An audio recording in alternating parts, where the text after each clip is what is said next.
Is that coffee? I can't believe I'm saying this, but drink up. We may want to stand back. All right, I want to discuss a criticism that can take different forms from different people depending on what you're talking about. But sometimes, if you are a passionate person about something that you're reading in the Bible or whatnot, and you just want to talk to everybody about it because you're just so excited, some people can say, you just have like baptism on the brain. You are just so consumed with prophecy or, this, that, or the other. Fill in the blank for the topic. One of the things that I have had said to me just a couple of times, but I'm sure other people have thought about it, is this. Man, you have got eschatology on the brain. It's like, can't you think of anything else? And I'd like you to think about the profundity of that question, that accusation. Because I'm going to say two things, I think, off the top of my head. Two things come to my mind.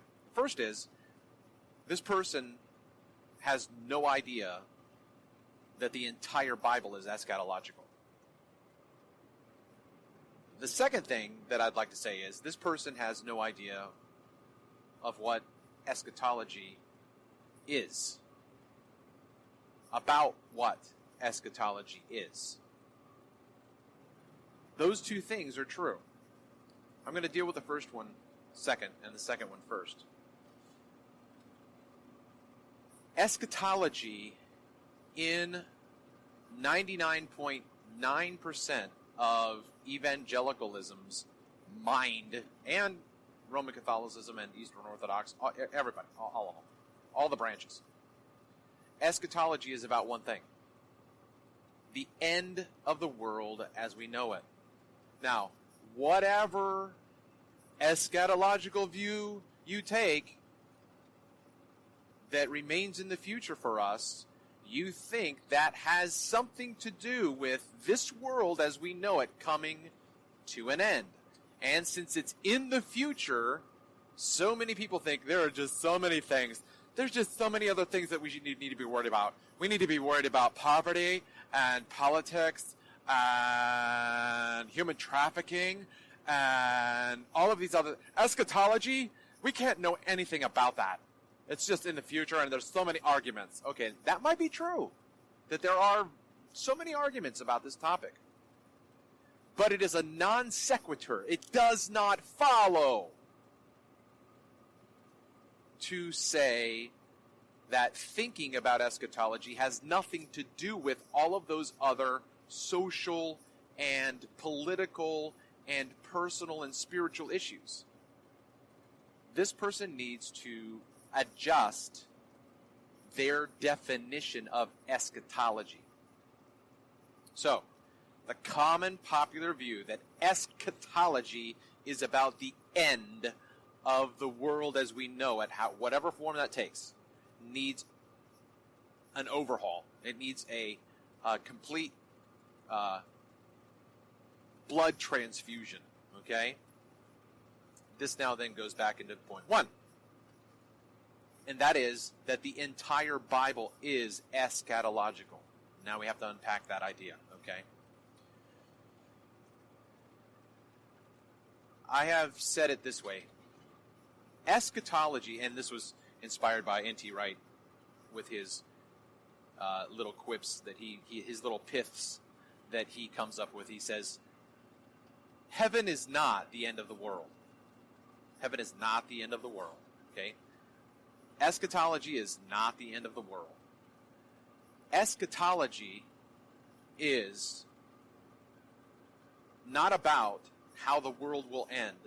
Eschatology is about how the world begins again, starts over.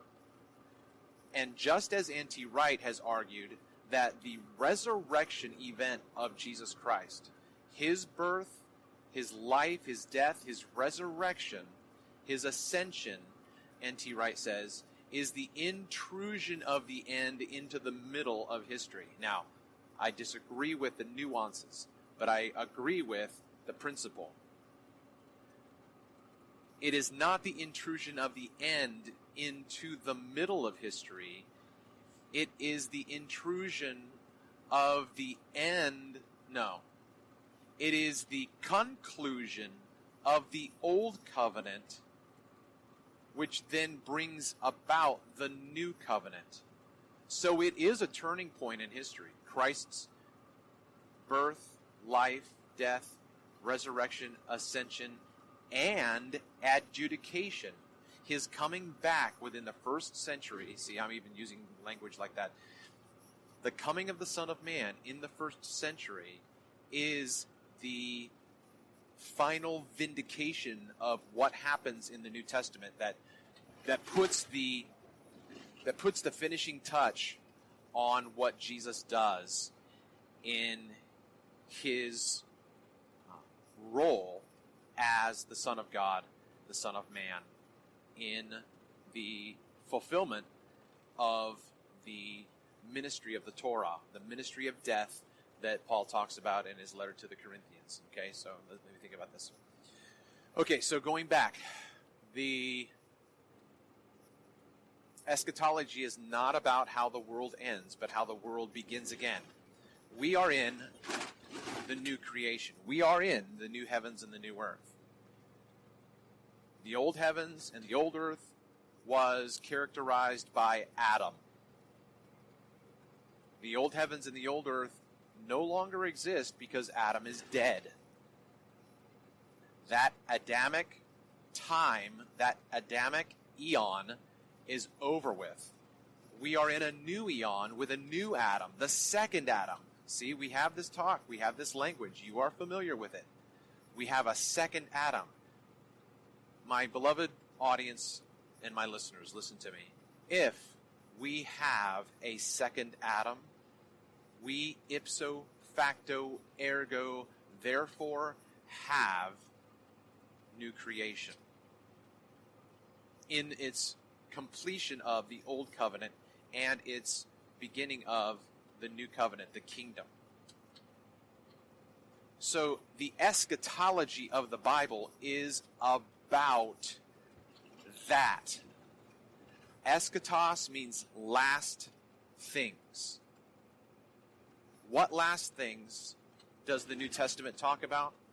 The last days, the last things the New Testament talks about is winding up the old covenant era, the old covenant eon, the old covenant age. The end of the age is the focus of eschatology in the Bible.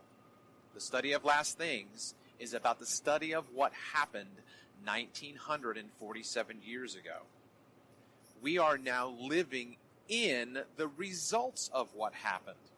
So to think about what N.T. Wright said and bring it all to what I'm saying is that at the end of the Old Covenant history, the birth, life, death, resurrection, ascension, and adjudication of Christ in the first century starts time over. It begins a new age, which is what Paul talks about when he says that he is looking forward to the age to come. He was still in the old age because the temple hadn't fallen.